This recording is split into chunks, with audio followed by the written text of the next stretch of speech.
Festival 6 संमेलनं झाली. अखिल भारतीय मराठी साहित्य संमेलनाच्या तोडीस तोड असलेली अखिल भारतीय अहिराणी साहित्य संमेलन पार पडली. 6 संमेलन झाली. संमेलनाची सुरुवात एक कनिष्ठ महाविद्यालयाचा प्राध्यापक नूतन मराठीतला कैलासवासी वसंतराव चव्हाण आणि त्यांच्या पत्नी शकुंतला चव्हाण यांनी आपला शब्दशक्ती साप्ताहिकाच्या वार्षिक अंकाच्या प्रकाशनाच्या वेळेस सुरुवात केली होती. मांडळला झालं. नंतर मग राजा महाजन त्याचे अध्यक्ष होते 12 फेब्रुवारी 98ला. त्यानंतर 27-28 फेब्रुवारीला 99ला सदाशिवराव माळी अध्यक्ष होते. तिसऱ्या संमेलन चाळीसगावला झालं होतं 2000मध्ये. 24-25 मार्चला त्याला अध्यक्ष मी होतो. त्यानंतर 4थं संमेलन 12 वर्षानंतर नाशिकला झालं. त्याचे अध्यक्ष शकुंतलाताई चव्हाण होत्या. त्यानंतर 6 वर्षाच्या गॅपने पुन्हा धुळ्याला झालं. त्याचे अध्यक्ष सुभाष अहिरे कथाकथनकार होते. त्यानंतर 2023मध्ये धुळ्याला पुन्हा झालं.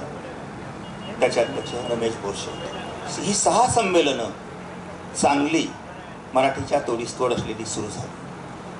खानदेश फेस्टिवल अनेक ठिकाणी झालेत. ग्रामीण भागामध्ये अहिराणी साहित्य संमेलनं पार पडलीत. त्यामध्ये शिन्नर मालेगावजवळचं दाभाडी किंवा भडगावजवळचं त्या छोट्या छोट्या गावांमध्ये ही संमेलनं पार पडली.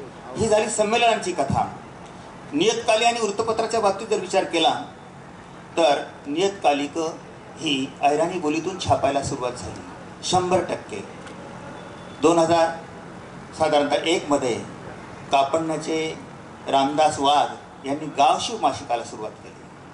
त्यानंतर धुळ्याहून वानगी छापलं जात आहे. मुंबईवरून महेश लीला पंडितने आखो नावाचं लोकसाहित्याला वाहिलेलं छापलं होतं.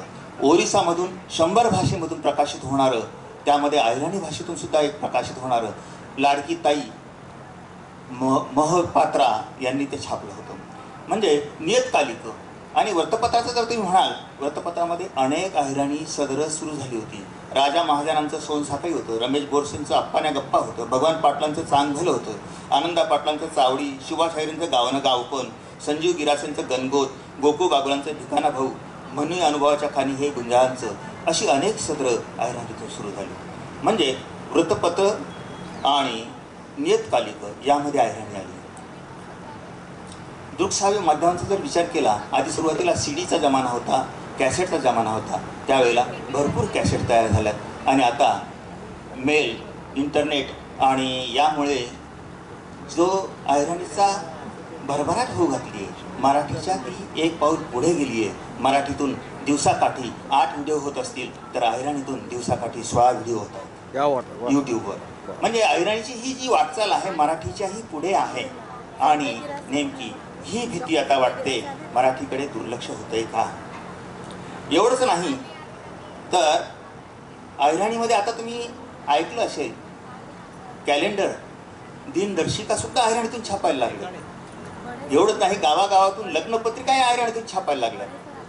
मग यामुळे या सगळ्या मराठी भाषिकांना जेव्हा तुम्ही बोलींना गावंढळ म्हणणार, अव्हेरणार, त्यावेळेला या बोली आणखी उभ्या राहणार, बोली मरणार नाहीत, त्या आणखी फिनिक्ससारख्या उभ्या राहणार आणि स्वतःचं स्वतः जपण्याचा प्रयत्न करते. यासाठी मला एकच म्हणायचं आहे की तुम्हाला मराठीला अभिजात भाषेचा दर्जा हवा ना, मग या सगळ्या बोलींना तुम्ही कवेत घ्या. आता जी सुरुवात केली अंबळनेरपासून, ही सुरुवात नेहमीसाठी ठेवा.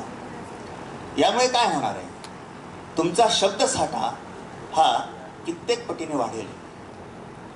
कोयबनं या शब्दाला विदर्भातला अर्थ काय आहे, खानदेशातला अर्थ काय आहे तो दिला जाईल.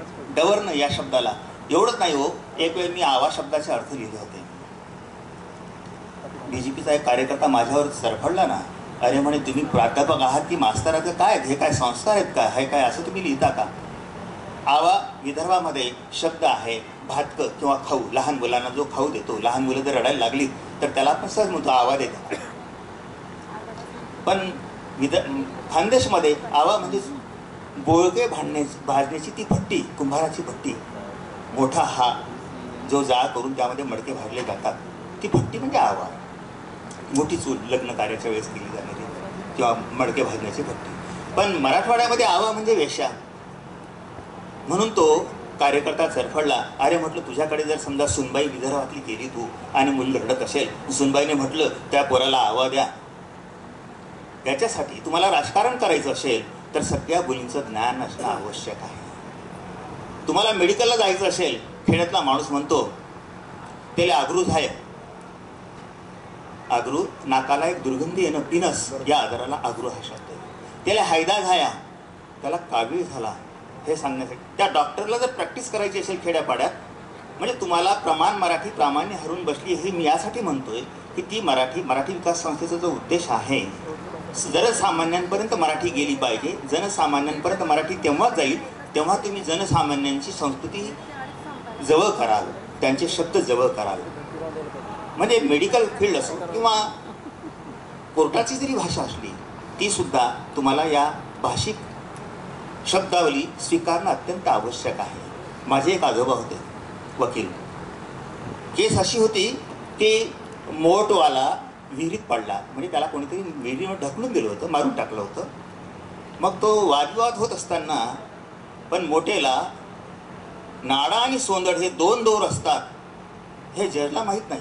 वकिलाने तेच सांगितलं, नाडा आणि सोंदड दोन दोर असतात, एक दोर जरी तुटला असेल तरी मोर उलटी होईल किंवा पाणी निघून जाईल, तो विहिरीत पडण्याचा काही प्रश्नच नाही. विहिरीत जर पडायचा असेल तर बैलासह तो पडेल.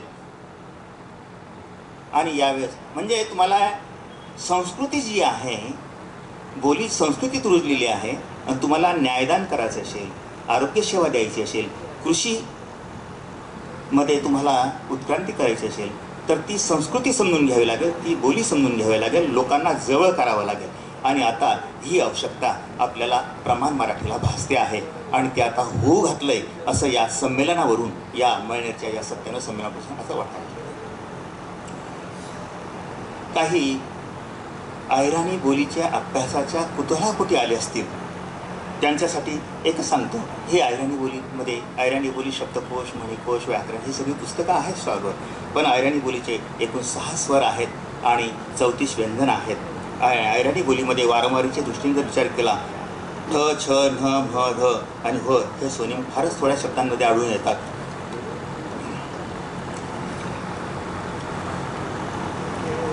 भारवा, एरुंडल, भडगाव तालुक्यातील बोलीला काही भागात खाल्ल्यांगी बोली म्हणतात. दक्षिणेकडील बोली, तेथील बोली तालव्य स्पर्श संघर्षी व्यंजनांचा आढळ होतो. या शब्दात च, ज, छ, झ उच्चारण इतरत्र दंत स्पर्शी, तर काही ठिकाणी तालव्य स्पर्श संघर्षी होतं.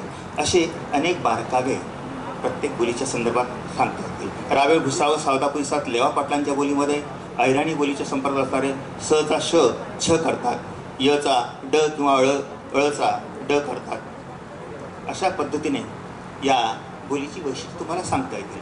पण आता जर समजा मराठीने या सगळ्या बोलींना स्वीकारायचं ठरवलं तर काय होणार आहे?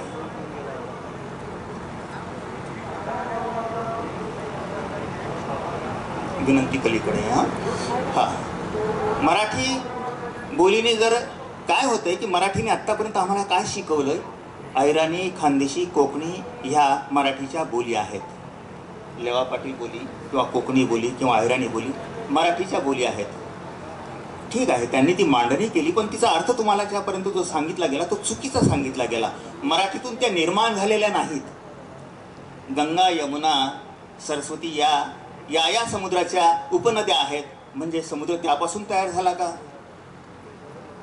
मग मला हे म्हणायचं आहे, नंदुरबारच्या डोंगरातून, सातपुड्याच्या डोंगरातून किंवा अजिंठ्याच्या डोंगरातून जे ओहळ खाली आलेत, भिली बोली असेल, पावरी बोली असेल, कोण बोली असेल, कोलामी बोली असेल, ते बोलींचा प्रवाह खाली आल्यानंतर खानदेशी बोलीसारखा एक नदीचं रूप धारण केलं असेल आणि नदीचं रूप नंतर मराठी बोलीसारखा विशाल समुद्र झाला असेल.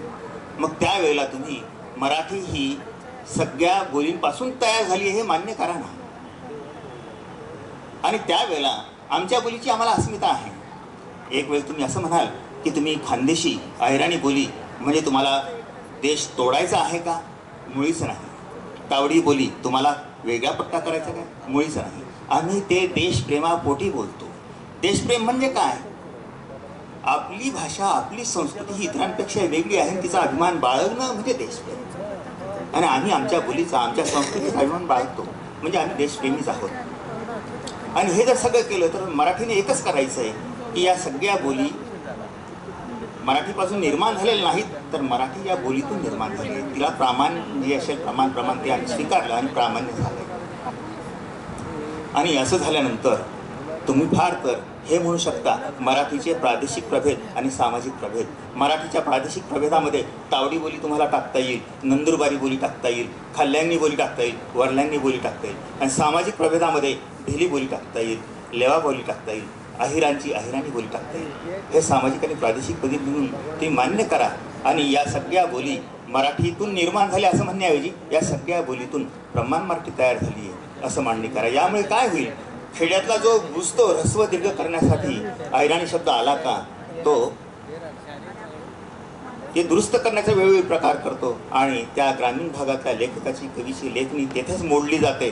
ते आता थांबेल. मला वाटतं अहिराणीशी वाटेल तेवढं बोलता येईल. आता अध्यक्षीय समारोह थोडक्यात करतो.